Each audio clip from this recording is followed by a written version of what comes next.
Madam Toastmaster, fellow Toastmasters, and friends. How many of you think that I look like a farmer? By show of hands. Good. I am what you call a wannabe farmer.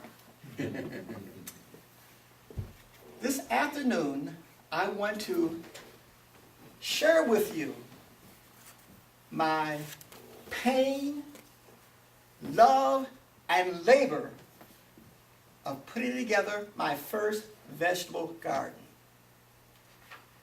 You might think that curious. Gil, why are you going to share with us your pain, labor, and love about putting together your vegetable garden? Because I want to. I want to share the pain, love, and labor with you. It's almost like you folks. You folks have good times and bad times that you share with your friends, don't you? Yeah.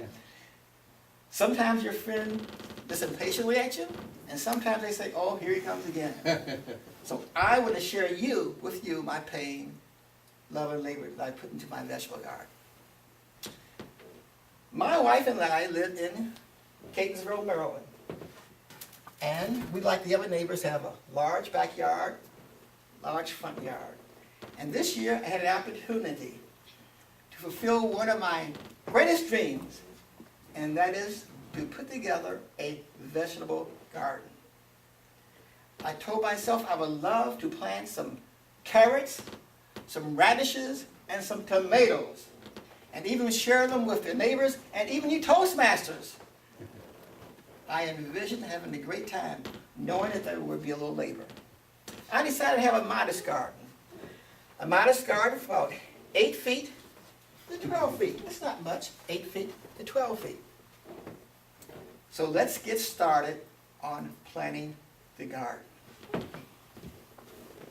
This is my shovel. And by the way, when you start planting the garden, you have to dig up the ground. I don't know how many of you have dug up the ground like there's dirt in the ground. You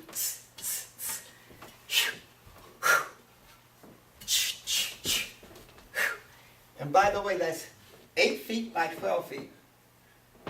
That is a lot of digging. It took me 4 days to finish that. 4 days. And after I did that, of course, I had a rake, and I raked it. And I went to Home Depot and got these bags of soil and fertilizer. And then I had to buy the plants. I decided to buy starter plants. So I starter plants for tomatoes, starter plants for radishes, but I decided to put the carrots in just by the key seeds. So that was done. Hey, 2 months later, they started to come up. That's a good feeling. I said to myself, this is going to be great. I put time and labor into it. It's going to be great. Then we had the invasion. As I saw the plants develop, I got up one day and heard some noise. And I went outside, and the rabbits were having a feast with my carrots. Now look here. They're having a feast, and I can swear one of the rabbits looked up at me and had a carrot in his hand. What's up, Doc? I said, enjoy the carrots. I said, oh, no. My carrots. Beautiful carrots.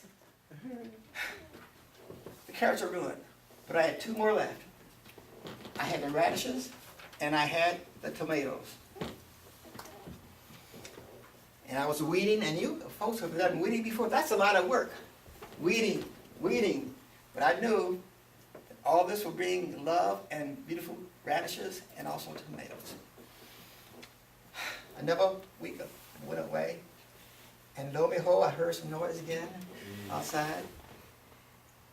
And I saw squirrels attacking my radishes.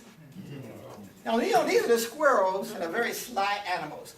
And you see them sometimes on the road, you know, before your car, they see your car coming, and look at you, then move out the way.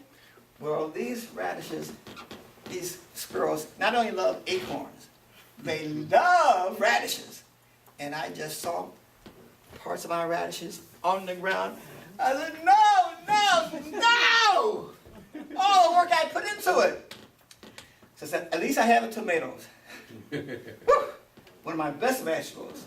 So lo and behold, and I said to myself, you know what I should do? I should pick these tomatoes before something happens to tomatoes.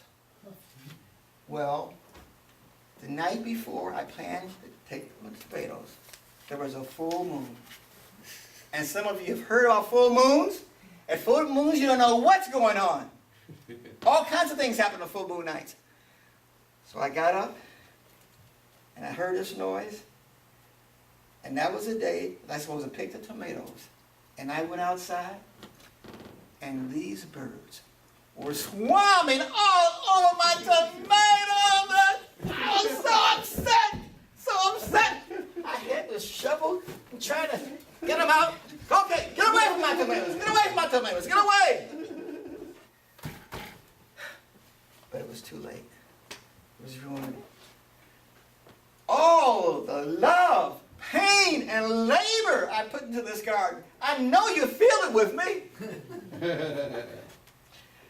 That was an experience. I told myself, well, next year I'll have more ideas about planting this vegetable garden. But for right now, let me go down to the Catonsville Farmers Market and get the best carrots, tomatoes, and radishes that they have. And they're put together by farmers who put labor, pain, and love into their fields that produce for us these vegetables. Adam Toastmaster.